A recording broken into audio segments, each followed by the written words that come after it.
Good morning. I'm Rajiv Chandrasekaran from the Washington Post, and now it's a little time for the Afghan war. Time is ticking on the mission there, and so it is for us. Fernando and I are going to keep this fast-paced. My goal is to elicit an hour's worth of information from him in 15 minutes. I just returned from my most recent trip to Afghanistan a few weeks ago, and during that visit, I spent a fair bit of time with General Allen, who's making major changes in the U.S. and NATO campaign there. Instead of waiting until the very last months of 2014 to hand over the toughest districts and provinces to the Afghan army, Allen is accelerating the transition. He wants to front-load risk while he still has the time and the combat power to catch the Afghans if they fall.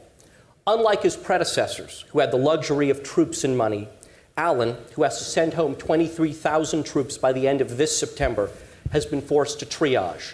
He has narrowed targets for the development of local government, the pursuit of graft, and the development of the country's economy.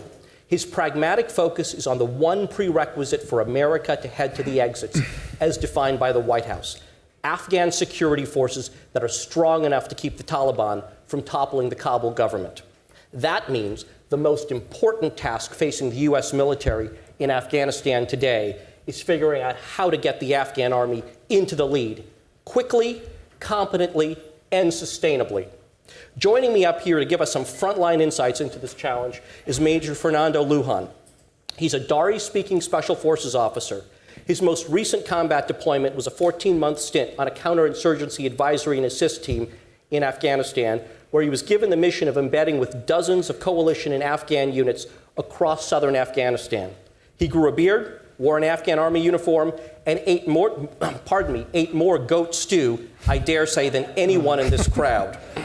He's a 98 West Point grad who has a master's in international policy from Harvard. He's part of the Pentagon's AFPAC Hands program, and most importantly, he's doing a fellowship at CNAS in between Afghan deployments this year. So let's get right to the questions. I got five of them, and Nando has promised to knock them out in rapid-fire fashion.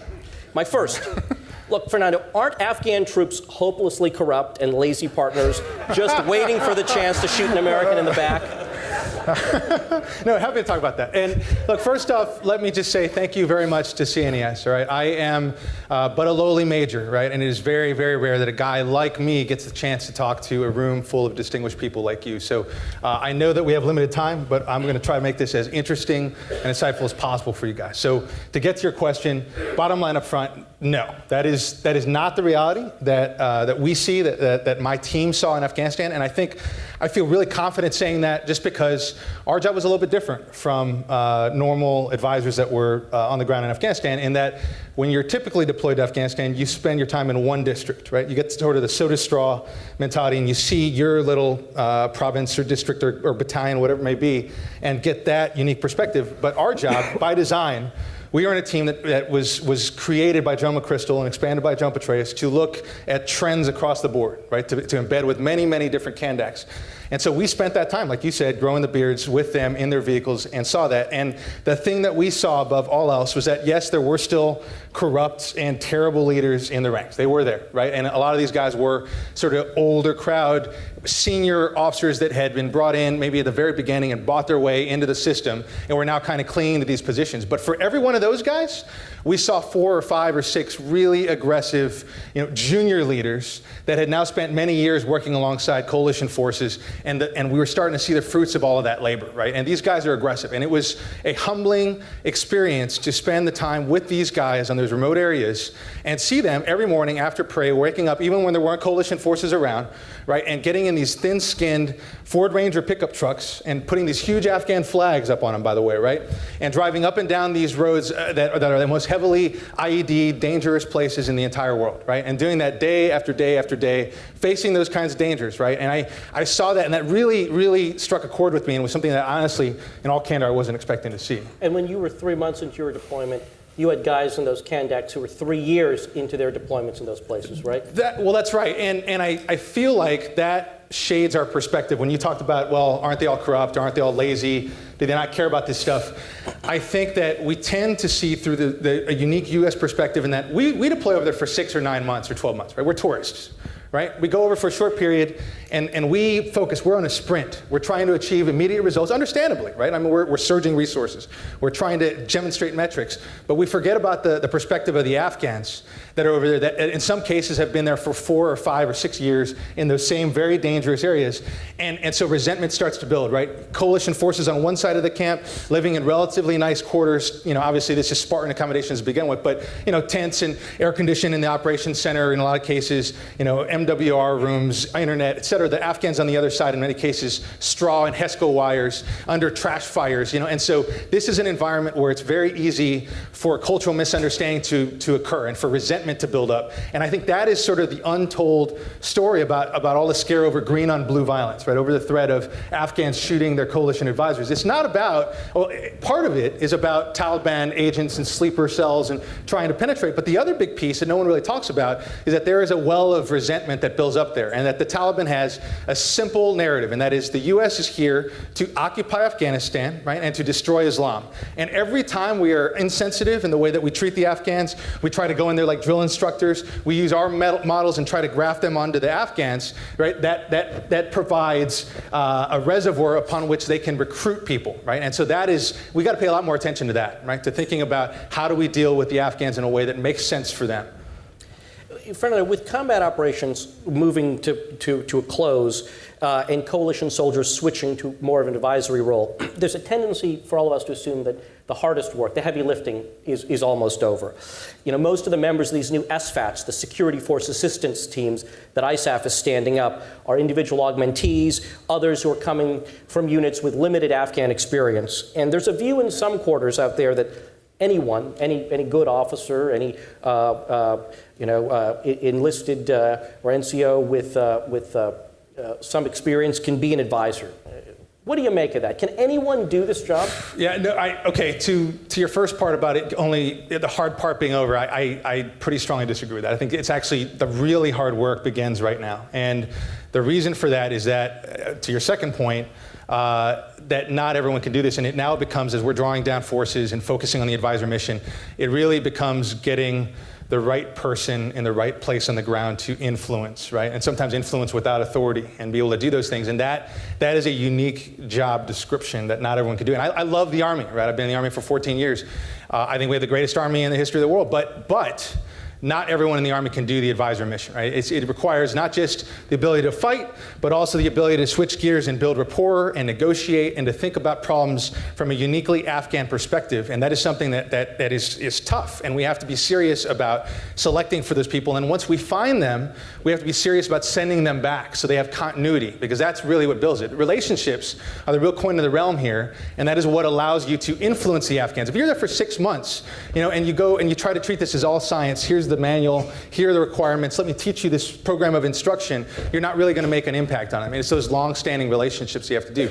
There's a great quote I'll just share with you about out of this book called The Selection of Men that was put out by the OSS, which I'm sure all of you know was a precursor organization to the CIA and to Special Forces. And there's this great line in there that says that the wrong man can do more harm than the right man can do good. Right? And that's something that we sometimes forget, right, in the large bureaucracy that we are, right? And that we need to fill the slot, we need to get somebody in there, and we tend to be blind to unique aptitude and talent and experience of these officers, and that's something we really need to be extra sensitive about. Who are the people that are going to be there on the ground advising? Are they the right mix of people to think like that?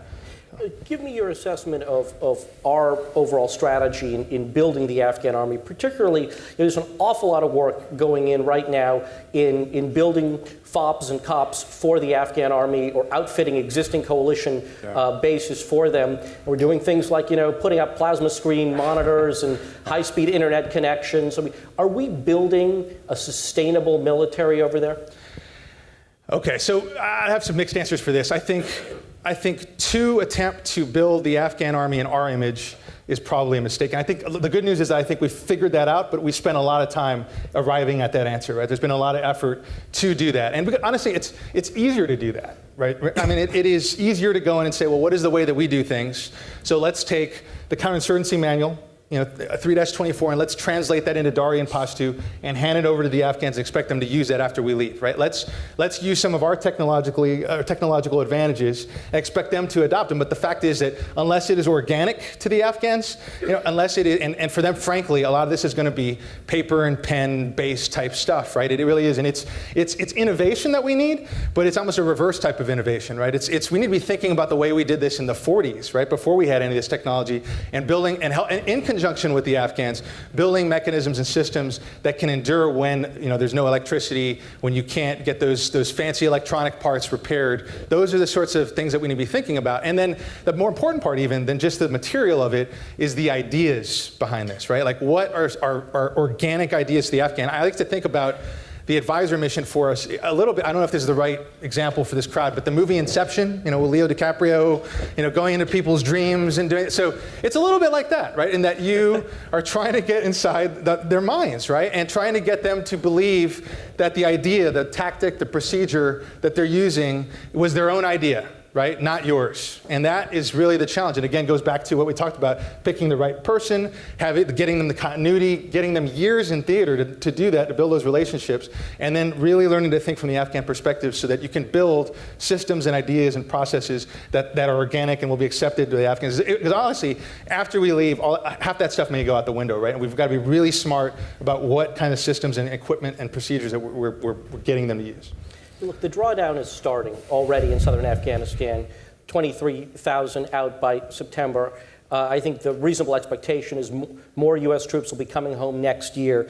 Doesn't a reduction of those forces endanger an advisory mission? How can you provide the necessary support to mentor teams that are out there with Afghan Kandaks, Afghan battalions, in an environment where you don't have conventional battalions and some of the resources they bring, fires and medevacs, as close by? How do we avoid getting into a world where we were in Afghanistan in the 2005, 6, 7 period, where you had embedded training teams out there very much alone and unafraid, and many of them getting into scrapes where they couldn't get help quickly enough? Yeah, no, that's a really important question. And I think, honestly, if you take anything away from today, I would say that in an advisor mission, the counterintuitive fact is that small can be beautiful, right? I mean, that smaller teams can be more effective and safer, right? Because for all that the surge has done for us, right, bringing in all these resources and these troops on the ground, allowed us to push into these areas in southern Afghanistan that we have not been able to go before, right? And that's great. Those are good things. At the same time, they have created, in some cases, a disincentive to really focus on the Afghans, right, on the development of the Afghan forces. Because after all, put yourself in the position of a U.S. battalion commander on the ground in Afghanistan that is there for a surge, right? You've got to demonstrate results, and he's getting this pressure, and he has two alternatives, right? He's got, okay, show me some metrics, show me that you're improving in your area. On one hand, he could take the substantial weight of resources, boots on the ground, money, equipment, technology that he has, and he can use it himself and take the lead and push the needle forward and get it pretty far, right, in his year that's there. Or on the other hand, he could go to the Afghans first and focus on their development, do everything through the Afghans, but he knows that the mission may not even be accomplished, and if it is, it's going to take 3 or 4 times as long, right? And it's going to be extremely frustrating. And he may be judged for failure in his area because of his willingness to go through the Afghans like that. It's a rare battalion commander sometimes that makes that decision and says, no, I'm going to focus on this. So in some ways, the drawdown of the forces can act as a forcing function, right? As a catalyst to greater cooperation to force us, because at that point, you don't have enough people to do it yourself, right? You can't just say, hey, I'm doing this patrol and I'm going to drag these Afghans along as an afterthought. You really have to ask them, hey, what do you think we should do here? What's the best way to go forward, because I can't do it myself anymore. So that's just, I think there's an opportunity there, but it can be squandered if we're not careful about the way we move forward. Hey, my last question for you. We've been very focused on training and fielding Afghan infantrymen. Yeah. Is that sufficient for them to win their war? I mean, it strikes me that a critical piece of this equation involve the rear echelon guys, support guys, logisticians, et cetera. Aren't they, in some ways, just as important as the shooters? And where do we stand on that critical piece of the equation? Yeah, no, absolutely. And this is one of the harder challenges that are over there. It's much easier to train infantrymen, right? It's much easier to put people through and teach them how to shoot a rifle and walk patrols. It is way harder to train and retain mechanics and medics. Because think about it, right? I mean, you have these Afghans, like we talked about, that are 4 or 5 years in southern Afghanistan, getting shot at every day, living in really tough, really bad conditions away from their family, making an okay wage, but then you send them to Kabul, put them through training to be mechanics, or medics or whatever it may be. They finish that course, and then they know that they're going to go back to their unit and basically make the same amount of money and face the same dangers. Or they can go to the civilian workforce and make more as a mechanic in Kabul, right? And see their family more. It's very hard to retain people under that kind of environment. And that's something that we need to put a lot more emphasis on. And I'll just leave you one last story. If there's one place that I think we saw that was a potential bellwether for what we're going to see in the next couple of years, it was a place called Zabul province, right? And this is that we had the fortune really to spend and the honor to spend time with the first 2 independent battalions, we call them Kandaks, in Afghanistan that were out there. And these battalions were basically operating without coalition assistance, right? They were out there leading their own operations, right? And in a place where the Taliban was really working to get the area back, right? This is a very important area for the Taliban strategic. And the thing that we saw was that what hurt them and what made it so difficult was not the fact that they weren't brave or they weren't committed or they didn't have infantrymen in the field. It was the presence of those enablers, right, of those mechanics and medics. Because ultimately, these guys were out on their checkpoints, they were out doing patrols every day, but it's hard to do patrols when your trucks are breaking down in the motor pool, right, because they don't have brake pads and your logistics system doesn't work. It's hard when you can't get people to come out to remove IEDs or treat a casualty, and so it takes away your freedom of movement, and as a result, you end up with this sort of islands in the stream phenomenon where you get the Taliban is able to encroach upon these little isolated outposts, right, and the point where we might be facing a situation where the Taliban is able to actually start overrunning some of these places. And I think it's not going to be necessarily the infantrymen that drive that, but those enablers, the logisticians, the medics, the fire support folks. That's really the long pole in the tent for us going forward the next year. Hey, before I end, I was going to joke that the 20 minutes afforded for the sole segment on Afghanistan at the conference shows us where the war really ranks in Washington. But before you guys fire off indignant tweets, let me know, and I will admit this is a purely shameless plug, that CNAS will be hosting an Afghanistan-specific event in just 13 days on the evening of Tuesday, June 26th. I'll be back here with Steve Call to discuss my new book on the Afghan War, Little America, The War Within the War for Afghanistan. There'll be some stimulating discussion, I hope, and more importantly, there will be cocktails. For more information, you can go to the CNAS website. Fernando, who took those wonderful pictures over our heads, is going to be heading back to Afghanistan in a couple of months to put what he talked about here into action. Please join me in thanking him for his insightful remarks here and wishing him a safe and productive tour. Thank you. Thanks very much.